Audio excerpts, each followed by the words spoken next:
sharing a platform with the JBL and Extinction Rebellion, and I think they've left now, unfortunately, haven't they? But that is, as Graham has said, a crucially important issue, and also brilliant to be in an area where we've seen a huge swing to Labour in the local elections, seeing all these Labour councils, which is great news. And I mean, the local election results were mixed up and down the country, but the way the BBC in particular tried to imply that the night was as bad for Labour as it was for the Tories is a complete and grotesque misrepresentation of the truth, isn't it?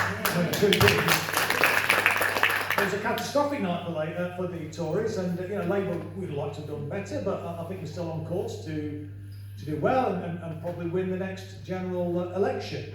It's also great to be in the same room as Rebecca. Rebecca knows it's going to be a brilliant one. Yay!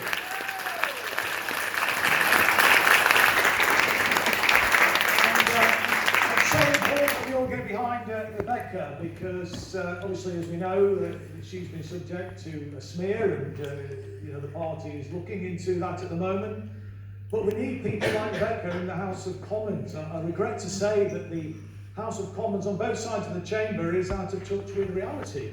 We need a few more of the Extinction Rebellion people sitting on the green benches. We need a lot more people from working class communities in the House of Commons on the Labour benches to actually bring a dose of reality to proceedings there. And it's not necessarily their fault, but people who've never had a life, never experienced hardship or difficulty or moved in those circles, it kind of grieves me a little bit, really. They're then pontificating about life and sitting in judgment on people when they've absolutely no understanding or experience of that, if truth be told. And of course, New Labour were particularly bad at doing that, in my opinion. And now these campaigns on clamping down on scavengers and all that. So it was almost as bad as the Tories. But thank God we've moved on from that New Labour era. But there are those who are seeking, aren't they, to try and drag us back to the neoliberal consensus which has held sway since 1979, since Thatcher's Tories came to power, inflicted that on the country. And it's been an absolute disaster, and certainly been a disaster for the millennials. I mean, it's no surprise really, I think, that so many young people have been inspired by the agenda that Jeremy Corbyn has been spearheading. It's because they are the victims of this neoliberal agenda that has done so much damage to our country. Not only has it destroyed the coalfields that used to exist in Kent, and obviously in my neck of the woods in Derbyshire and beyond in the north of the country, but our traditional industries have been destroyed. Low-paid, insecure employment is endemic now across the country. We have a massive housing crisis on our hands. We have a massive problem with poverty in this country. And I was asked to speak this evening about cuts, poverty and austerity.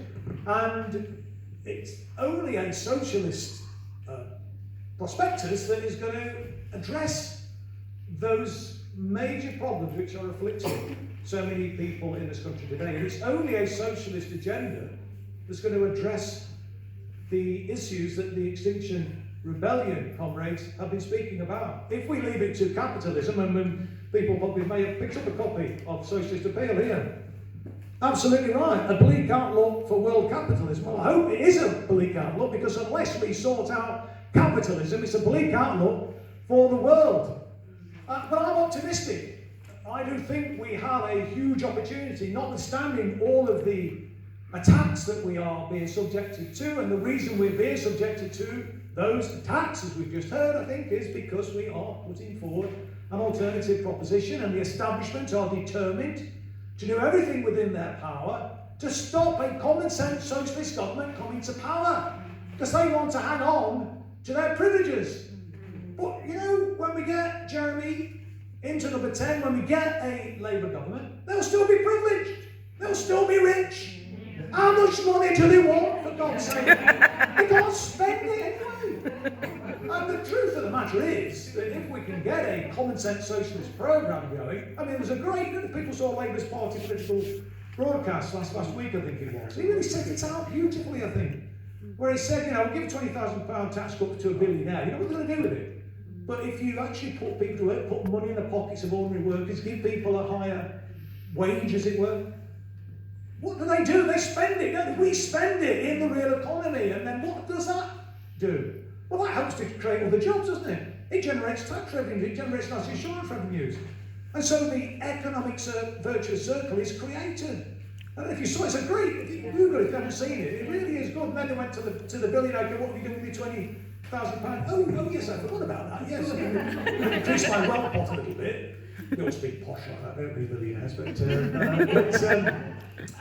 You know, so I mean, I do think we are on the right track. We absolutely are, and it's a question, really, I suppose. You know, how do we get there? How do we address the problem of cuts, austerity, and poverty? How do we address the biggest challenge facing the world in terms of climate change?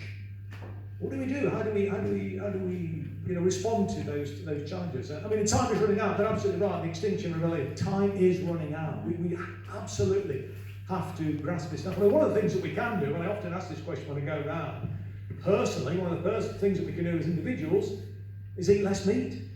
We can be called vegans. How many vegans have we got in the room tonight? The vegans are going to inherit the earth, comrades, so get on board, it's going to happen. But we can't just individualise it. Yes, we have an individual responsibility, I think, to look at our own lifestyles. And it's not about necessarily wearing a hair shirt. Well, it's not about wearing a hair shirt at all, you know.